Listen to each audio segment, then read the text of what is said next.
Let's do a quick Cosmere reading update. I'm still relatively early in my Brandon Sanderson reading journey, but I thought I'd let you know what order I've read these in and what I thought of each. Started with the Mistborn trilogy last year, which comprises Final Empire, The Well of Ascension, and The Hero of Ages. I absolutely loved these. I gave each of them 5 stars. I was so impressed with the magic system. I thought it was really unique. It was unlike anything I'd read before. They are quite chunky books and can be slow going at times, but the language isn't complicated and it builds up into a really wonderful, powerful, emotional ending. If you go with several recommended reading orders, you should go on to the 11th Metal, which is a really short story featured in the Arcanum Unbound. I only read this recently, and to be honest, it was fine. I'm sure its significance is going to become more important later, but I wouldn't recommend running out to get it at this point. Instead, after finishing Mistborn, I next went on to The Way of Kings. Now, this hit me over the head with the world building. The first 100 pages, I didn't know what on earth was going on, but I pushed through the 1,000 pages that it is. By the end, I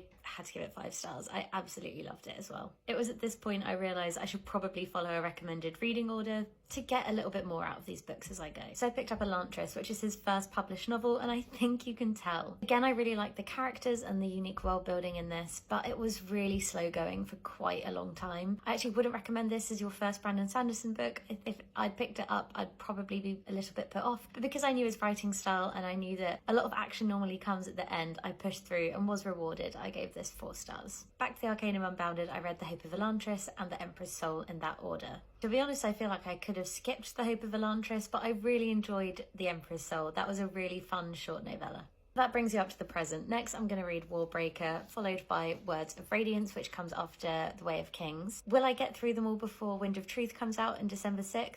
No, but that's okay.